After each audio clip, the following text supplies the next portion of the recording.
ये कहानी आपकी जिंदगी बदल देगी, इसीलिए इसे ध्यान से देखें। समाज में अक्सर ऐसे लोग फलते फूलते देखे गए हैं जो बुरे कर्म करते हैं। अच्छे कर्म करने वाले लोग अक्सर अपना जीवन दुख, चिंता और अभाव में जीते देखे गए। तो ऐसा क्यों होता है?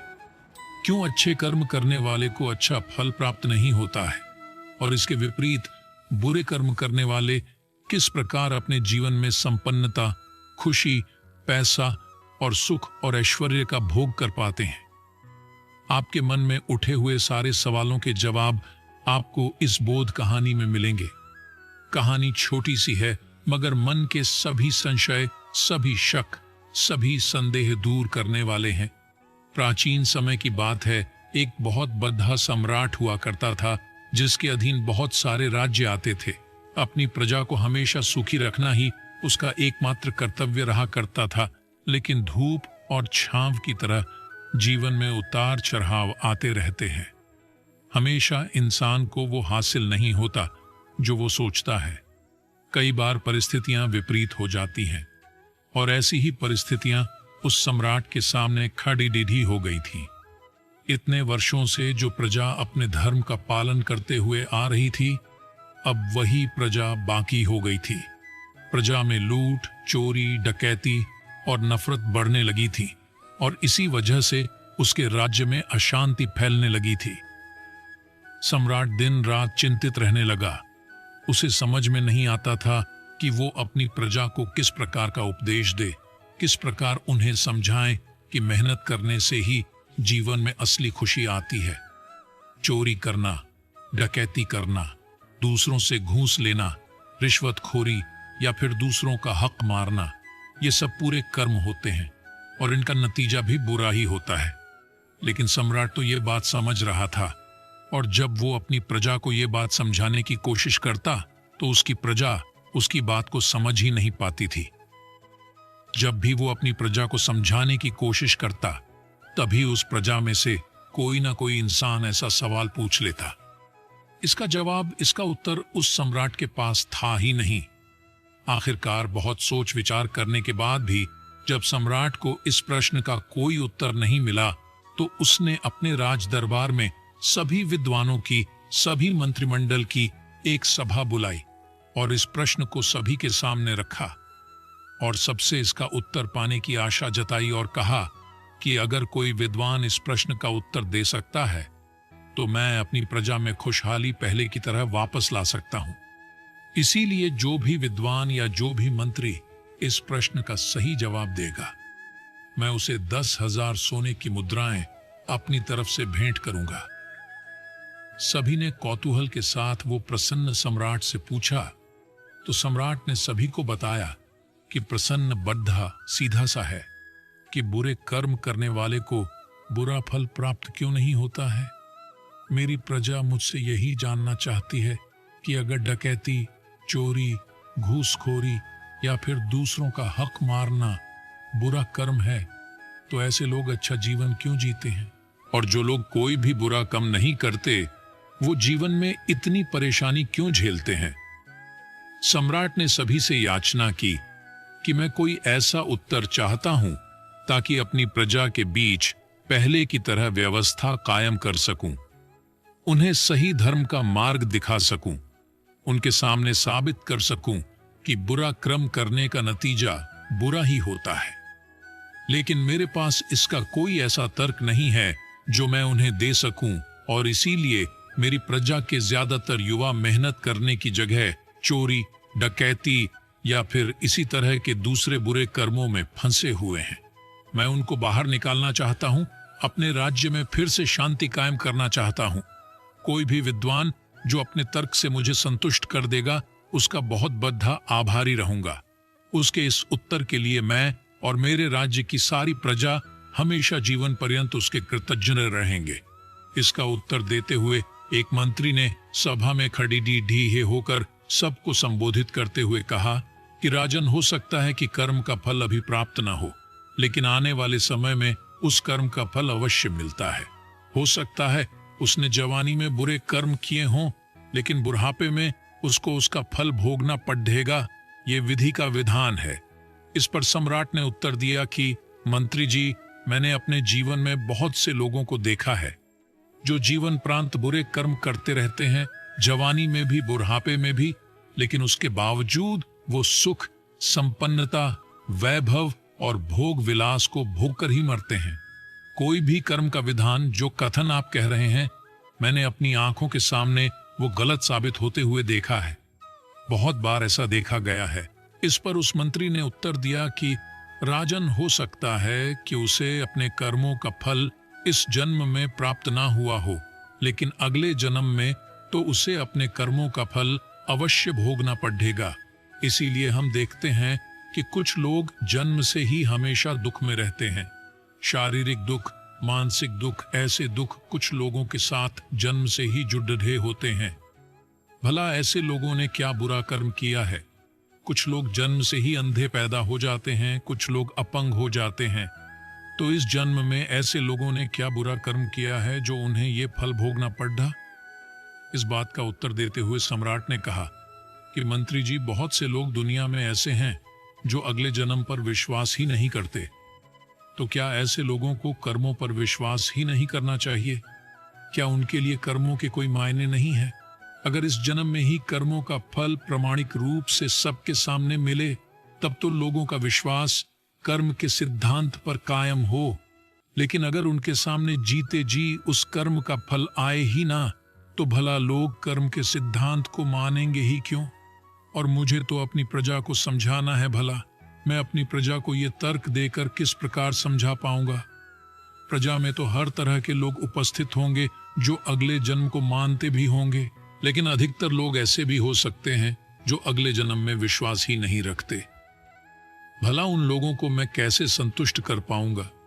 सम्राट का ये उत्तर सुनकर एक और विद्वान सभा में खड़ी डीडिया होकर उत्तर देता है कि राजन, हो सकता है कि एक बुरा कर्म करने वाला मनुष्य जीवन पर्यंत सुख से रहे, लेकिन उसकी आने वाली संतान तो उसके कर्मों का फल भोगेगी। जो कर्म उसके पिता ने किए होंगे, उसका फल उसकी संतान जरूर भोगती है, अवश्य भोगती है। ये उत्तर सुनकर सम्राट को हंसी आ गई।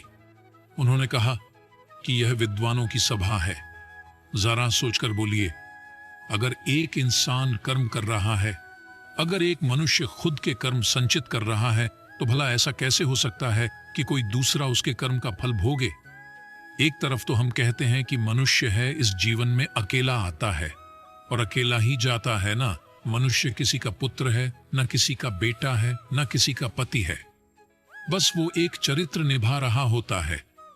जीवन में अगर हम इस सिद्धांत को मानते हैं तो ऐसा कैसे हो सकता है? एक पिता के द्वारा किए हुए बुरे कर्मों का फल उसका बेटा ही क्यों भोगेगा? उसकी पत्नी भी भोग सकती है, उसके पोते भी भोग सकते हैं। भला उसके बेटों ने ऐसा क्या गुनाह किया है? यह बात किसी रूप से दूर दूर तक तर्क नहीं है। इस उत्तर से तुम खुद के मन को संतुष्ट कर सकते हो, लेकिन एक तेज बुद्धि वाले मनुष्य को यह बात कभी समझ में नहीं आएगी। इसीलिए ऐसे उत्तर लेकर आओ जिससे मैं संतुष्ट हो सकूं, और मैं संतुष्ट होने के बाद अपनी प्रजा को संतुष्ट कर सकूं। सभा में खलबली मच गई। किसी के पास अब कोई उत्तर नहीं बचा था। लोग एक दूसरे का मुंह ताक रहे थे कि तभी उस दरबार में एक भिखारिया पहुंचता है। फटे पुराने कपड़े पहने हुए वो हाथ जोड़कर सम्राट के सामने खड़ा हो जाता है। विद्वान उसे देखकर क्रोधित हो जाते हैं।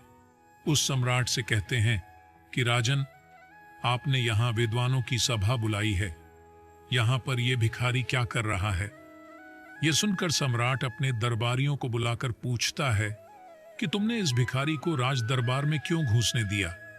तब दरबारी कहते हैं कि राजन, हमने इसे रोकने का बहुत प्रयास किया, लेकिन यह बार बार कहता रहा कि जो प्रश्न सम्राट के मन में उठ रहे हैं उनका जवाब मेरे पास है, उनका मैं उत्तर दे सकता हूं।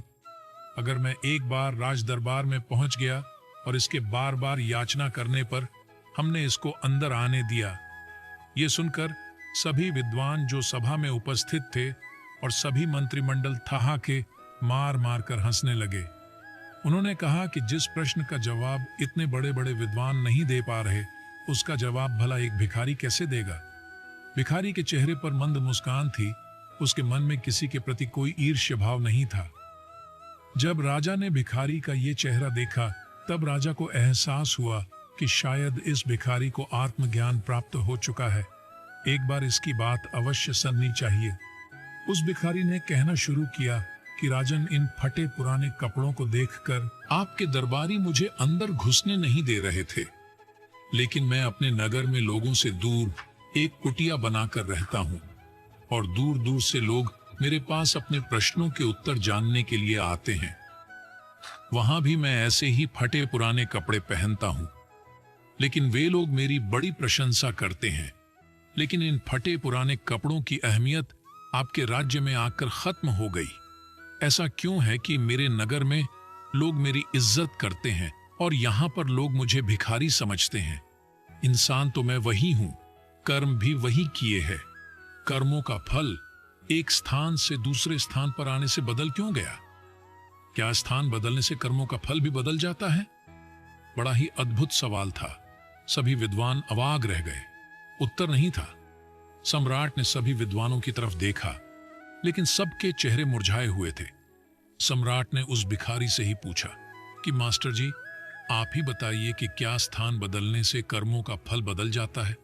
इस पर उस भिखारी ने कहा कि राजन, अगर स्थान बदलने से कर्मों का फल बदल जाता है तो फिर तो कर्मों का विधान, कर्मों का सिद्धांत एकदम गलत साबित हो जाता है।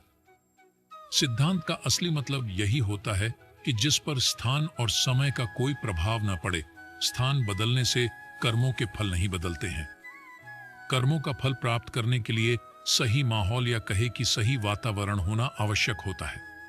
जब सही वातावरण या सही माहौल मिलता है तो कर्मों का फल अपने आप मिल जाता है। मेरे नगर में उस तरह के लोग हैं जो ज्ञान को महत्व देते हैं, और यहां पर ऐसे लोग हैं जो दिखाए को महत्व देते हैं, पहनावे को महत्व देते हैं, और इसीलिए यहां पर वो वातावरण नहीं है जो मेरे नगर में था, और इसीलिए मेरे कर्मों का फल मुझे मेरे नगर में तो मिल रहा था, लेकिन यहां आने के बाद उन कर्मों का कोई प्रभाव देखने को नहीं मिला। सही आरतू आने पर ही पेड़ में फल लगते हैं। सम्राट को भिखारी की बात कुछ कुछ समझ में आने लगी थी, और वह पूर्णतया उस बात को समझने के लिए उस भिखारी से कहता है कि मास्टर जी, मैं आपकी बात का आशय कुछ कुछ तो समझ रहा हूं, लेकिन पूर्णतया समझने के लिए आपको उदाहरण के माध्यम से मुझे समझाना होगा। वो भिखारी कहता है कि राजन, मान लो तुमने एक पौधा लगाया, उसमें अच्छा पानी दिया, अच्छी खाद दी, लेकिन उसके बावजूद उसमें फल नहीं लग रहे, तो क्या इसमें तुम्हारे कर्म की कोई कमी है? तुम तो अपने कर्म कर रहे हो। इसका क्या कारण हो सकता है? इसका कारण सिर्फ यही होता है कि तुमने तो अपना कर्म कर दिया। अब वह पौधा पेड़ बनेगा और सही आरतू आने पर ही वह फल देगा। वह ऋतु उसे पेड़ के लिए माहौल है, वातावरण है। जब सही वातावरण उसे मिलेगा तो अपने आप उसमें फल लगने लगेंगे। लेकिन वो आरतू आने से पहले ही तुम सोचने लगो कि मेरे कर्मों का फल तो मुझे मिला ही नहीं, और तुम निराश हो जाओ, तो इसमें तुम्हारी कमी है, क्योंकि सही वातावरण अभी मिला नहीं है। सही वातावरण, सही माहौल, यानी कि सही ऋतु आने पर उसमें फल भी लगे। एक व्यापारी जितना मुनाफा आपके नगर में सामान बेचकर कमाता है, हो सकता है किसी गांव या किसी पिछड़े इलाके में जाकर वो उतना मुनाफा न कमा पाए। आदमी तो वही है, कर्म भी वही है, तो फल भी उसे वैसा ही प्राप्त होना चाहिए था। जगह बदलने से माहौल और वातावरण का फर्क पड़ता है। सम्राट भिखारी से प्रसन्न किया कि मास्टर जी, एक बात बताइए, कर्मों का उचित फल प्राप्त करने के लिए वह वातावरण किस प्रकार से तैयार किया जाए? क्या हमारे वश में होता है कि हम वो वातावरण तैयार कर पाए, वह माहौल पैदा कर पाए? इस पर वह भिखारी कहता है कि राजन, तुम्हारे राज्य में बुरे कर्म करने वाले अच्छा फल प्राप्त कर रहे हैं, वो तरक्की कर रहे हैं, संपन्नता में अपना जीवन जी रहे हैं, और अच्छे कर्म करने वाले लोग दुखी हैं, बुरे कर्म करने वाले लोगों के द्वारा सताए जा रहे हैं। ये वातावरण, ये माहौल किसने पैदा किया? इसके पीछे जिम्मेदार कौन है? इसके पीछे राजन, तुम्हारी व्यवस्था ही जिम्मेदार है। तुम्हारे अधिकारी अगर बुरे कर्म करने वालों को उचित सजा देते तो शायद ये माहौल, ये वातावरण कभी पैदा नहीं होता। लेकिन तुम्हारे मंत्रिमंडल में ही ऐसे लोग छुपे हुए हैं जो ऐसे माहौल को बढ़ावा देते हैं। रिश्वतखोरी, घूसखोरी, धोखाधड़ी, ये सब तुम्हारी नाक के नीचे चल रही है और इसका जवाब तुम बाहर ढूंढ रहे हो और तुम पूछ रहे हो कि ये माहौल कैसे बदलेगा। अरे तुम्हारे हाथ में ही तो है ये माहौल बदलना। अपने मंत्रिमंडल में ऐसे लोगों को सम्मिलित करो जो ईमानदार हो, जो अच्छे कर्मों का महत्व जानते हो। अगर तुम ये माहौल नहीं बदलोगे तो प्रकृति खुद बदल देंगे, क्योंकि जब भी अधर्म अपनी अति पर चला जाता है तो धर्म फिर से स्थापित किया जाता है। जब नदी में जल स्तर बहुत ज्यादा बढ़ जाता है तो नदी का पानी छिलकने लगता है, नदी में बाढ़ आ जाती है और तब नदी अपना एक नया रास्ता बनाती है जिस पर वह आने वाले अनंत सालों तक बहती रहती है। उसी प्रकार जब अधर्म बहुत ज्यादा बढ़ जाता है तब धर्म को फिर से स्थापित होना पड़ता है। चाहो तो तुम इस माहौल को पहले ही बदल दो, वरना तो तुम्हारी प्रजा अपने आप बदल देगी। वो तुम्हारे खिलाफ क्रांति कर देगी और तुम्हें इस राजगद्दी से उतार कर किसी ऐसे सम्राट को बिठाएगी जो ईमानदार होगा, जो कर्मों के महत्व को जानता होगा, जो अपनी प्रजा में सुख शांति की फिर से व्यवस्था कर पाएगा। क्योंकि बदलाव प्रकृति का नियम है। अगर तुम अपने काम करने के तरीके में, अपने कर्म करने के तरीके में बदलाव नहीं करोगे तो लोग करेंगे, ये प्रकृति करेगी और बदलाव होकर रहेगा। सम्राट को अपने सभी प्रश्नों के उत्तर संतुष्टि भरे मिल चुके थे। उसे समझ आ चुका था कि उसे अपने राज्य में क्या बदलाव करने हैं।